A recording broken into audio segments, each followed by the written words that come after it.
ప్రభువైన యేసుక్రీస్తు నామములో అందరికీ వందనాలు. మనం ఆదికాండంలో చెప్పుకుంటున్నాం కదా, అంటే ఇస్సాకు పెళ్లి గురించి ఇప్పుడు మనం చెప్పుకుంటున్నాము. తర్వాత ఏం జరగబోతుందో సిస్టర్ని అడిగి తెలుసుకుందాం. Praise Lord sister. సిస్టర్, ఇస్సాకు పెళ్లి గురించి చెప్పారు కదా, చాలా అద్భుతంగా అబ్రహాం పెళ్లి జరిగించాడు. తర్వాత ఏం జరిగింది సిస్టర్? అదే ఎలియాజరు అబ్రహాము ఊరికెళ్ళి వాళ్ళ బంధువుల్లో నుంచి అమ్మాయిని తీసుకొచ్చాడు. అవును, రెబెకా తీసుకొస్తే ఇస్సాకు పొలంలో ధ్యానించడానికి వెళ్ళాడు. అంటే దేవుణ్ణి ప్రార్థిస్తున్నాడు. తర్వాత వాళ్ళు ఒంటిల మీద వస్తూ ఉన్నారు. అక్కడ చూసి అదే రిబ్కాని తీసుకొని వస్తున్నాడు ఎలియాజరు. ఈయనేమో ఇక్కడ పొలంలో దేవుని ప్రేర్ చేసుకోవడానికి వచ్చాడు. అక్కడ మనిషిని చూసి అడుగుతుంది ఎలియాజర్ని, అక్కడ పొలంలో కనబడుతున్నాడు కదా, ఆయన ఎవరు అంటే నా యజమానుడమ్మా అని చెప్తాడు. చెప్తే అయితే అంటే ఆయనే కావాలి నా భర్త అనుకుని ఆ ఒంటిల మీద నుంచి దిగి ముసుకేసుకుందంట. ముసుకేసుకుని ఇంకా ఆయన కూడా చూస్తా ఉన్నాడు. ఇస్సాకు కూడా ముసుకేసుకుని ఇంకా ఆయన కూడా దూరం నుండి ఒంటిలో వస్తా ఉన్నాయి కదా, వీళ్ళు నాకు సంబంధించిన వాళ్ళే, మా వాళ్ళే అని చూస్తా ఉండుంటాడు. మరి వాళ్ళకి తెలుసు కదా. అవును, ఇక దూరాన్ని నుండి చూస్తున్నాడు, ఒంట్లు వస్తున్నాయి. ఈమె కూడా చూసింది, ఎవరు అక్కడ పొలంలో మనిషి అని అడిగితే ఆయనేనమ్మా నా యజమానుడు అని చెప్తే అవునా అని ఒంటి దిగంట ముసుకేసుకుందంట. అంటే వినయ విధేయతలు కలిగిన స్త్రీ అన్నమాట. ఇంకా తగ్గించు జీవితం. ఈ అక్కడ నుండి ఇంకా అందరు కలిసి ఇంటికి వచ్చారు. ఇంటికి వచ్చిన తర్వాత ఇంకా మరి సారా ప్రత్యేకంగా గుడారం ఉంటది కదా.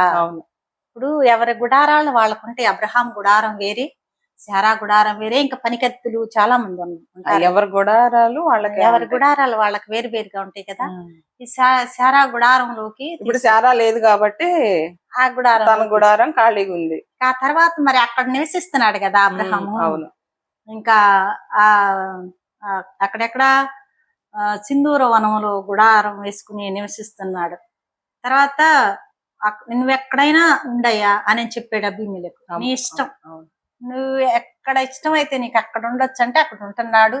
వాళ్ళ మధ్యలో ఉన్నాడు. వాళ్ళు కూడా సారా చనిపోయినప్పుడు వెళ్ళి పొలం అడిగితే ఇచ్చారు. వాళ్ళందరూ వచ్చారు సారా చనిపోయినప్పుడు. ఇక వాళ్ళ మధ్యలో ఉంటున్నాడు. చాలా మహారాజుగా ఉంటున్నావు అయ్యా మా మధ్యలో నువ్వు అని అందరూ గౌరవిస్తున్నారు అబ్రహామును. మరి అలాంటి గౌరవించబడిన మనిషి తన కొడుకు వివాహం చేసేటప్పుడు వారందరికి చెప్పుకుని ఉంటాడు కదా. అక్కడ అందరికి ప్రజలందరూ వచ్చి ఉంటారు. కొన్నాళ్ళు నివసించాడు కాబట్టి అక్కడ చుట్టుపక్కల వాళ్ళందరూ. ఇప్పుడు సారా చనిపోయినప్పుడు కూడా ఆ దేశ ప్రజలందరూ వచ్చారు కదా చూడడానికి. మరి ఇంక ఇక్కడ అంటే వాళ్ళందరికీ తెలుసు అబ్రహాం బాగా పరిచయస్తుడు. అందుకనే కొడుకు వివాహం అంటే ఇక అందరూ అందరూ అక్కడ ఉన్న వాళ్ళందరూ ఆ దేశ ప్రజలందరూ వచ్చి ఉంటాడు. చాలా ఒక్క కొడుకు కదా. అంటే ఇష్మాయిల్ కూడా ఉన్నాడు, కానీ ఇష్మాయిల్ కి వాళ్ళ అమ్మ చేసింది పెళ్లి.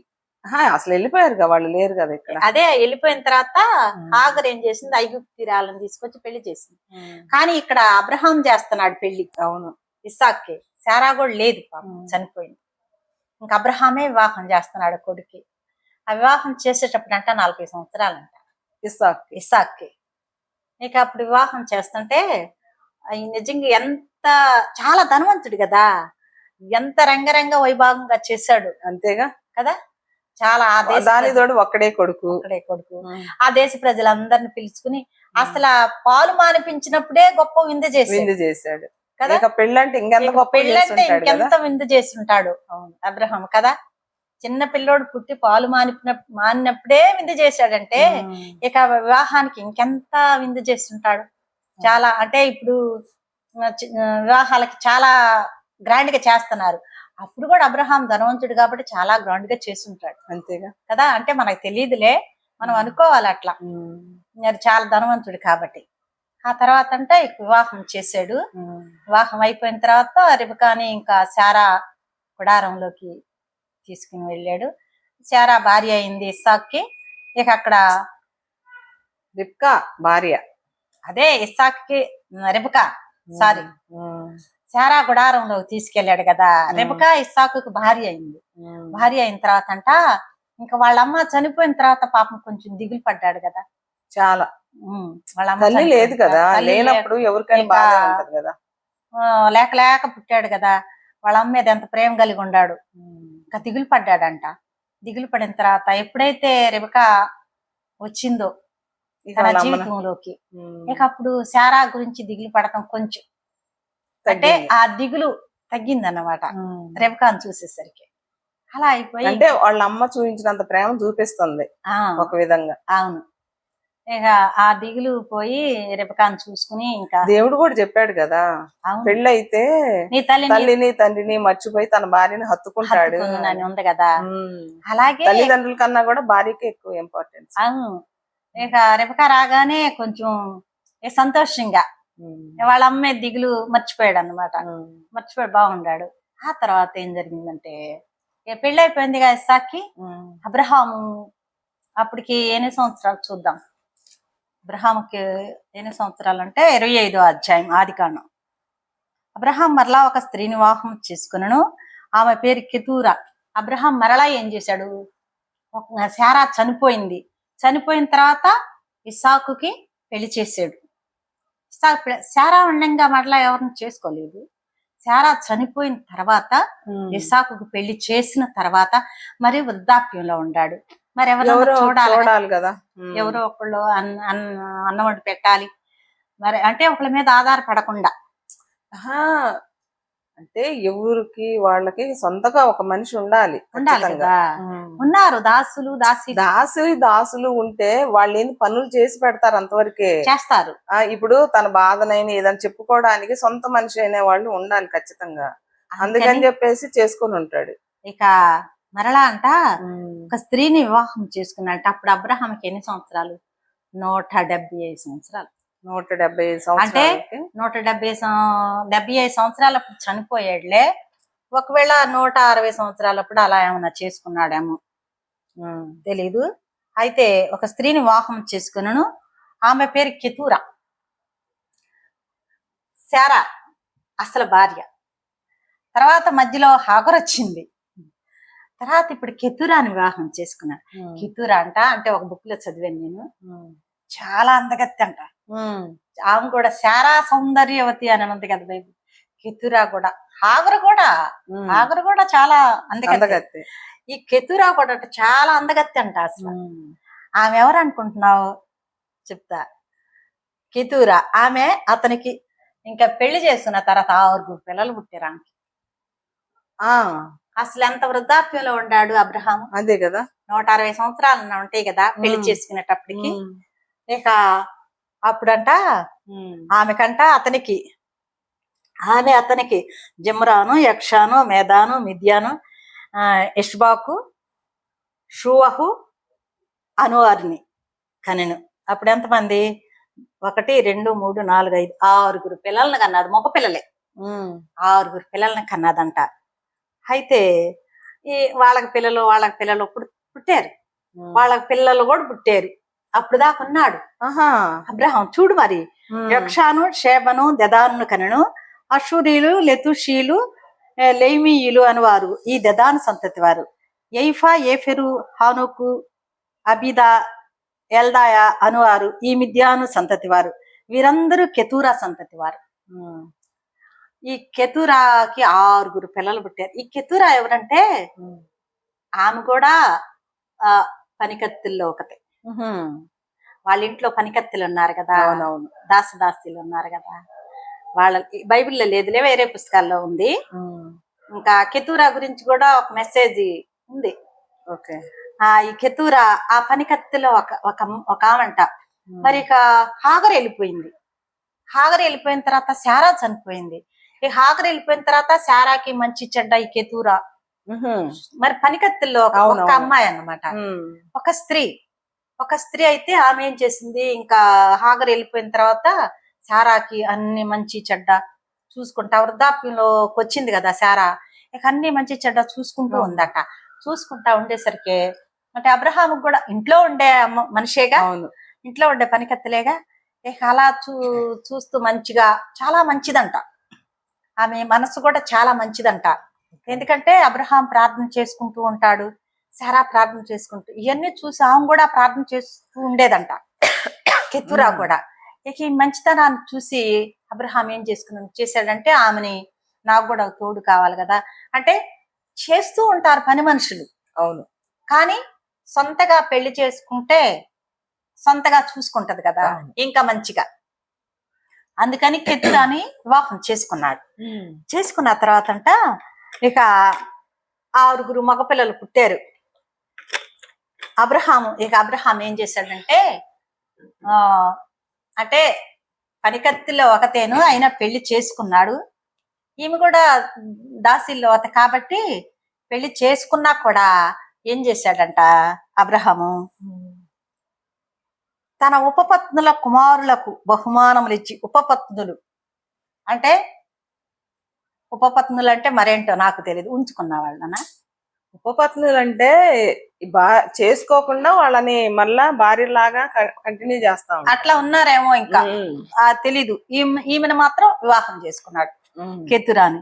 అయితేనంట ఉపపత్నుల కుమారులకు బహుమానములు ఇచ్చి తాను సజీవుడై ఉండగానే తన కుమారుడకు ఇస్సాకు నద్ద నుండి తూర్పు దేశమునకు వారిని పంపివేసాను. అబ్రహాం ఏం చేశాడంటే మరి వీళ్ళు కూడా ఎక్కడుంటే మరి అబ్రహాం ఆస్తిలో భాగం ఇమ్మంటారు కదా. కానీ అబ్రహాము స్వాస్థ్యం ఎవరికి చెందాలి? ఇస్సాకుకే చెందాలి. అది దేవుని ఏర్పాటు, అది దేవుడు చెప్పాడు. ఇస్సాకుకే చెందాలి. మరి వీళ్ళు ఇప్పుడు ఉపపత్నుల కుమారులు ఉన్నారు అంటే చేసుకున్నాడు హాగర్తో ఉన్నాడు, చేసుకున్నాడు. తర్వాత ఏమని కెతురాని పెళ్లి చేసుకున్నాడు. వీళ్ళే కాకుండా ఉపపత్నులు కూడా ఉన్నారంట. వాళ్ళకు కూడా పిల్లలు పుట్టారు. వాళ్ళకు కూడా అదే కుమారులు అన్నాడు కదా. ఉపపత్నుల కుమారులకు బహుమానములు ఇచ్చి తాను సజీవుడై ఉండగానే తన కుమారుడు ఇస్సాకు నద్ద నుండి తూర్పు దేశమునకు వారిని పంపివేసింది. వాళ్ళందరినీ ఆయనకి ఇంకా ఈ కెతురాకే 6 మగపిల్లలు ఉన్నారు. వీళ్ళు కాక ఉపపత్నులకు కూడా ఉన్నారంట. మరి ఎంతమంది ఉండారో మరి వాళ్ళందరినీ అతని దగ్గర ఉంచుకోకుండా ఇంకా పంపించేసాడంట. ఆస్తి ఇచ్చి పంపించుంటాడు. బహుమానాలంటే వాళ్ళకి ఏ భాగాలు రావాలో అవన్నీ అంటే ఆస్తిలో ఇచ్చాడో లేదో తెలియదు కానీ వాళ్ళకి బహుమానాలు ఇచ్చాడంట. అంటే కొంత సొమ్ము వాళ్ళకి స్థిరాస్తులు ఏమి ఇవ్వలేదేమో గాని కొంత సొమ్ము అంటే వాళ్ళకేమో అక్కడ పొలాలు ఇవన్నీ కొనుక్కొని అక్కడే వాళ్ళు సెటిల్ అవ్వట్లేదు కదా, ఉండట్లేదు. అవును, మళ్ళీ మారుతా ఉంటారు కదా. వీళ్ళకు ఉన్న దాంట్లో మళ్ళీ వాళ్ళకు కూడా కొంత ఇచ్చేసి ఇక వాళ్ళని పంపించేస్తాడు. తూర్పు తట్టున పంపించారు. అందుకని అవన్నీ ఇరాను, ఇరాక్ దేశాలు, తర్వాత హవీలా దేశాలు ఇక ఇక్కడుంది. తూర్పు దేశమునకు వారిని పంపివేశాను. అబ్రహాం బ్రతికిన సంవత్సరములు 175. అబ్రహాము నిండు వృద్ధాప్యమునకు వచ్చిన వాడ మంచి ముసలితనము నా ప్రాణము విడిచి మృతి పొంది తన పితరుల యొద్దకు చేర్చబడిను. హితీయుడైన సోహారు కుమారుడు ఎఫ్రోను పొలమందిలి మక్పేలా గుహలో అతని కుమారులకు ఇస్సాకును ఇష్మాయేలును అతని పాతిపెట్టి ఇష్మాయేలు కూడా తీసుకొచ్చారు అక్కడ. వచ్చాడు. మరి ఇప్పుడు తండ్రే కదా. తండ్రి చనిపోయిన తర్వాత మరెవరో ఒకళ్ళకి చెప్తారుగా. ఇప్పుడు ఆనాటి కాలంలో ఫోన్లు అవన్నీ ఏం లేవు. ఈ ఇష్మాయేల్ ఎక్కడున్నాడు? పారాను అరణ్యంలో కదా, అక్కడ నివసిస్తూ ఉన్నాడు. అక్కడే పెళ్లి అంటే వీళ్ళందరూ నడిచి రాగలరు అంటే దగ్గరే కాబట్టి ఎవరో పని వాళ్ళు వెళ్ళి అయ్యా ఇట్లా మీ నాన్న చనిపోయాడు మరి రమ్మని చెప్తే ఇష్మాయేల్ వచ్చాడు. ఇస్సాకు వీళ్ళిద్దరే కలిసంట అబ్రహామును పాతి పెట్టారంట. అది మమ్రే ఎదుటనున్నది. అబ్రహాము హేతు కుమారులు ఎద్దకొనిన పొలములోనే అబ్రహామును అతని భార్యనే శారాయిను పాతి పెట్టబడిన. కొన్నాడు కదా పొలం, శారా చనిపోయిన ఆ పొలంలోనే శారాని పాతి పెట్టాడు. ఇప్పుడు ఈ కుమారులు కలిసి వాళ్ళ నాన్న కూడా అక్కడే పాతి పెట్టారు. మరి ఇంకా కుమారులు ఉన్నారు కదా. ఇక్కడ ఏమని ఉందంటే ఇష్మాయేలు, ఇస్సాకు అతన్ని పాతి పెట్టి అబ్రహాం మృతి పొందిన తర్వాత ఇక పాతి పెట్టారు. వచ్చేసాడు ఇష్మాయేల్, వచ్చాడు ఇస్సాకు, అందరు కలిసి. ఇంకా అదే కదా, ఎంత దూరం నుండి ఎంత పగస్తులైనా కూడా మనిషి చనిపోయినప్పుడు వస్తారు కదా. ఇక అట్లానే వాళ్ళ నానే కదా అంటే పంపించేసాడు కదా. పంపించినా కూడా వాళ్ళ నానే కదా. అందుకని వచ్చాడంట. వచ్చి వాళ్ళిద్దరే కలిసి ఇంకా పాతి పెట్టారంట. పాతి పెట్టిన తర్వాత అంట దేవుడంట అతని కుమారుడు ఇస్సాకును ఆశీర్వదించాను. దేవుడు నిజంగా మరి అబ్రహామును బట్టి ఇస్సాకుని దేవుడు ఆశీర్వదించిన. అప్పుడు ఇస్సాకు బెయిర్లహాయి రోయి దగ్గర కాపురం ఉండేను. ఉమ్, అక్కడ ఉన్నాడు, కాపురం ఉన్నాడు. ఉమ్. ఇక ఇస్సాకుకి అన్ని ఇచ్చాడు, ఆ స్వాచ్ఛం అంతా ఇచ్చాడు. మిగతా కుమారులందరికీ బహుమానాలు ఇచ్చి పంపించేశాడు. వాళ్ళందరిని పంపించేసిన తర్వాతే అబ్రహాం చనిపోయాడు. అందరినీ సెటిల్ చేశాడు మొత్తానికి. అందరికి మళ్ళీ వాళ్ళు ఉండి ఇస్సాకు మీద పోట్లాడడం ఇవన్నీ జరగకుండా చనిపోకుండా ఎవరి కాళ్ళకి పని చేసాడంట. ముందు జాగ్రత్త. మరి ఆ వృద్ధాప్యంలో కెతూరు అంట చాలా జాగ్రత్తగా చూసుకుందంట అబ్రహాం. చాలా మంచిగా, ఎంత మంచిగా ఏమి ప్రతిదీ అబ్రహాంకి ఏం కావాలన్నా, ఒకవేళ మంచంలో ఉన్నాడో లేదు మనకు తెలియదు కానీ అన్ని మంచిగా చేసి చూసిందంట. చూసిన తర్వాత ఇక సరేనమ్మా ఇంకా మీరు వెళ్ళిపోండారని ఇంకా పంపించేశాడు. కుమారులను పంపించేశాడు, కెతూరాను పంపించలా. కుమారులు ఉన్నారు కదా, తర్వాత ఉపపత్నులు కుమారులు ఉన్నారు కదా, వాళ్ళందరినీ పంపించేశాడు, తూర్పు దేశానికి పంపించేశాడంట. ఆ తర్వాత దేవుడేమో ఇస్సాకుని ఆశీర్వదించాడు. ఇస్సాకు ఒక చోట నివసించాడు, బేర్లహాయిలో. అయితే ఐగుప్తురాలను శారా దాసీనైన హాగరు అబ్రహాము కనిన అబ్రహాము కుమారుడు ఇష్మాయిలు వంశాలు. ఇష్మాయిలు కూడా పిల్లలు పుట్టారు. అక్కడ మళ్ళీ ఏమంటున్నాడు, అబ్రహాము కుమారుడు అయిన ఇష్మాయిల్ వంశం. ఇక్కడ ఏమన్నాడు, ఐగుప్తీరాలను శారాదాసి అయిన, శారాదాసి కాబట్టి శారాదాసి అన్నాడు హాగరు. అబ్రహామునకు కనిన అబ్రహాము కుమారుడు ఇష్మాయిల్. ఇష్మాయిల్ కూడా పిల్లలు పుట్టారంట. ఇష్మాయిల్ వంశావళి. దేవుడు పక్షపాతి కాదు కదా, దేవుడు పక్షపాతి కాదు. మరి నీలో నుండి కూడా అమ్మా, నీ కుమారులో నుండి కూడా 12 మంది రాజులు వస్తాడు, దీవిస్తానని ఆయనని హాగరుకి దేవుడు మాటిచ్చాడు. అవును. అలాగే వాళ్ళకి సంతానం కూడా అభివృద్ధి చెందిందంట. ఇష్మాయిల్ జ్యేష్ఠ కుమారుడైన నెబాయోతు, కేదారు, అద్బయలు, మిషాము, మిష్మా, ధూమారమస్య, హదరు, తేమ, ఎదుసూరు, తర్వాత నాపీషు, కెదెమా. ఇవి వారి వారి వంశావళుల ప్రకారం వారి వారి పేర్లు చొప్పున ఇష్మాయిల్ కుమారుల యొక్క పేర్లు. వారి వారి గ్రామంలోను వారి వారి కోటల్లోను ఇష్మాయిల్ కుమారులు వీరే. వారి పేర్లు ఇవే. వారి వారి జన్మల ప్రకారం వారంట 12 రాజులంట. ఇష్మాయిల్ కూడా మరి చెప్పాడు కదా దేవుడు, నీలో నుండి కూడా 12 మంది రాజులు వస్తారమ్మా. నీ కుమారుడు ఇష్మాయిలు అడవిగాడిది వంటి వాడు, అతనిలో నుండి కూడా 12 మంది రాజులు వస్తారని చెప్పాడు కదా. ఈ 12 మంది రాజులంట. ఇష్మాయిల్ బతికిన సంవత్సరాలు 137. అప్పుడు అతను మృతి పొందాడు. ఇష్మాయిల్ కూడా చనిపోయాడు. ఇక చనిపోయిన తర్వాత వారంట అషూరుకి వెళ్లే మార్గంలో హవీలా మొదలుకొని ఐగుప్తు ఎదుటిన్న షూరు వరకు వాళ్ళు నివసించారు. ఇష్మాయిల్ సంతానం హవీలా దేశం ఉంది కదా, బంగారం. అదే ఇప్పుడేంటి, ఏది సౌదీ అటు దుబాయ్ అటు వెళ్ళి చుట్టుపక్కల దేశాలు ఉన్నాయి కదా, తక్కువ రేటుకి వస్తుందని చెప్తా ఉంటారు కదా. ఇక హవీలా దేశం అంటే అక్కడ బంగారం, శ్రేష్టమైన బంగారం. ఆది కాండం 1వ అధ్యాయంలోనే ఉంది. ఆ దేశాలకి వెళ్ళిపోయి అక్కడ నివసించారంట వాళ్ళు. నివసించిన తర్వాత అబ్రహాము కుమారుడు ఇస్సాకు వంశావళి. ఇక ఇప్పుడు వాళ్ళ వంశావళి అయిపోయింది, ఇష్మాయిల్ వంశావళి.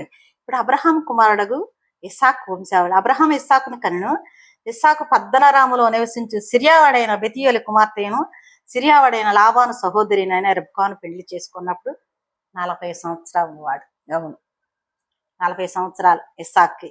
అయితే ఇస్సాకు భార్య గొడ్రాలు గనక అతడు ఆమె విషయమై యెహోవాను వేడుకొని. మరి రెబ్కా కూడా చిన్న వయసులో చాలా భయభక్తులు కలిగిన స్త్రీయే.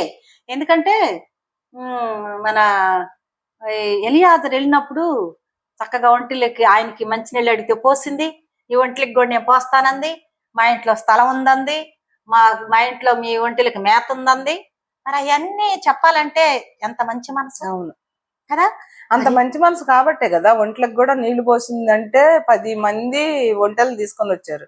10 ఒంట్లు ఉన్నాయి. ఒక్కొక్క ఒంటే బోల్డ్ అన్ని నీళ్లు తాగుతుంది. మరి ఆమె బావిలోకి దిగి పైకెక్కి అన్ని నీళ్లు తీసుకొచ్చి పోసి వాళ్ళందరికి కూడా తాగడానికి పోసి అట్లా చేసింది కదా. మరి ఎంత మంచి మనసు ఉంటే ఆ పని చేయగలిగింది. చాలా కష్టం కదా బావిలోకి దిగెళ్ళి. మరి అంత మంచిది దేవుని యందు భయభక్తులు కలిగిన స్త్రీయే రెబెకా. అయితే ఆ మాట గొడ్రాలంట. అందుకని మరి ఆమె ప్రార్థన చేసిందో లేదో ఇక్కడ బైబిల్లో రాయబడలేదు, కానీ ఇస్సాకు మాత్రం దేవుని దగ్గరికి వెళ్ళి ప్రార్థన చేస్తాడంట. అయ్యా, అంటే వాళ్ళ నాన్న చూస్తా ఉంటాడు కదా, వాళ్ళ నాన్న ఎలా ప్రేర్ చేస్తాడు. నా భార్య గొడ్రాలయ్యా, నాకు పిల్లలు లేరు, నాకు పిల్లలకు కావాలని వెళ్ళి దేవుడిని అడిగాడంట. ఇస్సాకు వెళ్ళి అడిగాడంట దేవుడిని. ఉమ్. అయితే ఆమె యెహోవా అతని ప్రార్థన వినెను గనుక అతని భార్య అయిన రెబెకా గర్భవతి అయింది. వెళ్ళి ఇస్సాకు ప్రార్థన చేశాడు. ప్రార్థన వెంటనే దేవుడు విన్నాడు. ఇక రెబెకా గర్భవతి అయింది. గర్భవతి అయిన తర్వాత అంట ఆమె గర్భంలో శిశువులు ఒకరితో ఒకరంట పెనుగులాడుతున్నారంట. ఇద్దరు ఇక ఇద్దరు ఒకళ్ళ మీద ఒకళ్ళు పెనుగులాడుతుంటేనంట ఆ బాధ భరించలేకపోతుందంట. నిజంగా అంటే కడుపులో ఏదో కదులుతా ఉంటే బాధే కదా. అంటే చిన్న కదిలితే పర్లేదు, ఆ, వీళ్ళ ఇలా ఇద్దరు తన్నుకుంటున్నారు. అక్కడ పెనుగులాడుకుంటునేసరికినంట ఆమె గర్భంలో శిశువులు ఒకరితో ఒకటి పెనుగులాడు గనుక ఆమె ఎలాగైతే నేను బ్రతుకుట కష్టం, నేను బతకలేనయ్యా, వీళ్ళు ఈ రకంగా పెనుగులాడుకుంటున్నారు, నాకు చాలా బాధగా ఉంది. మరి ఎంత బాధపడ్డదు పాపం. లోపల ఉంది ఆడ మగవ తెలీదు, కానీ వాళ్ళు మాత్రం తన్నుకుంటున్నారు, బాగా తిరుగుతున్నారు లోపల. నేను ఇలాగైతే నేను బ్రతుకుతే ఎందుకని అనుకోనంట ఈ విషయమే యెహోవాని అడగటానికి వెళ్ళిందంట.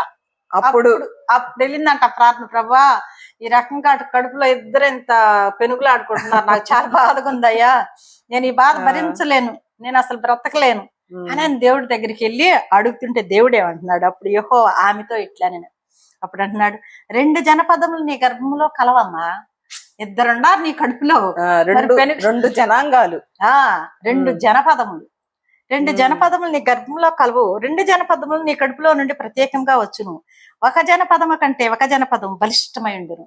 అంటే ఇద్దరున్నారు గాని ఒకళ్ళకంటే ఒకళ్ళ బలిష్టమైన వాళ్ళు ఇద్దరున్నారు. అందుకని పెద్దవాడు చిన్నవాడికి దాసుడు, దేవుడి కడుపులో ఉండంగానే చెప్పాడు, పెద్దవాడే చిన్నవాడికి దాసుడు అవుతాడని అని. ఆమె ప్రసూతి కాలము దినములు నిండినప్పుడు ఆమె గర్భం ముందు కవలవారు ఉండేది. మొదటివాడు ఎర్రని వాడుగా బయటికి వచ్చును, అతని ఒళ్ళంతి రోమములు వస్త్రము వలె ఉండేను కనుక అతనికి ఏసావు అని పేరు పెట్టిరి. ఏసావు అంటే ఎర్రని వాడంట. తర్వాత అతని సహోదరుడు బయటికి వచ్చినప్పుడంట అతని చెయ్యంట ఏసావు మడిమని పట్టుకుని వచ్చాడంట, కాలు పట్టుకొని. అసలు ఇక అంటే ఏమని పెనుగులాడాడు, నేను ముందెళ్ళాలి నేను ముందెళ్ళాలని పెనుగులాడుతున్నారు. ఇక అందుకని నేను కూడా వస్తున్నాయానికి నీతో పాటు మడిం పట్టుకున్నట్ట వచ్చాడంట. మడిమని పట్టుకుని ఉండారు కనుక అతనికి యాకోబు అని పేరు పెట్టబడాను. ఆమె వారిని కనినప్పుడు ఇస్సాకు 60 సంవత్సరాలు. యాకోబు అంటే అర్థం ఏంటంటే పుట్టినోట్లో మడిమని పట్టుకొనిన వాడు లేక మోసగాడు అని అర్థం అంట. అయితే రెబెకా వీళ్ళిద్దరిని కన్నప్పుడంట ఇస్సాకుకి 60 సంవత్సరాలు, అంటే 20 సంవత్సరాలు పిల్లలు లేరు.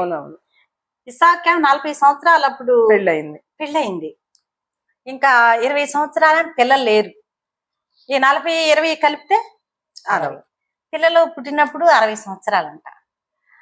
ఆ చిన్నవాడు ఎదిగినప్పుడు ఏసేపు వేటాడటందు నేర్పరి అరణ్యవాసిగా ఉండెను. యాకోబు సాధువై గుడారంలో నివసించుండెను.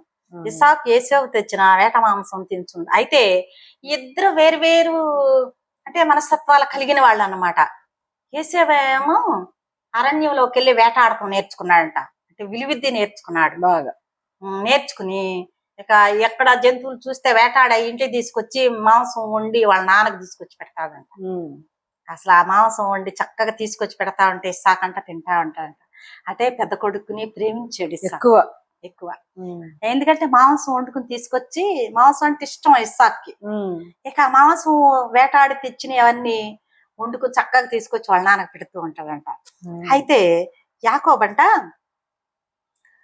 అరణ్యవాసిగా ఉండను. యాకోబు సాధువై గుడారంలో నివసించుండను. ఇంకా వాళ్ళ అమ్మ చెంగు పట్టుకుని ఇంట్లోనే ఆ గుడారం కొడుకులు అంతే కదా, ఇంట్లోనే వాళ్ళ అమ్మ చెంగు పట్టుకుని వాళ్ళ అమ్మ వెనకాల తిరుగుతా, వాళ్ళ అమ్మ వంట చేస్తే వంట కాడికి వెళ్ళి వంట చేస్తా, అవన్నీ చూస్తా, వంట నేర్చుకుంటా, వాళ్ళ అమ్మకి హెల్ప్ చేస్తా, ఇట్లా ఉన్నాడంట యాకోబు.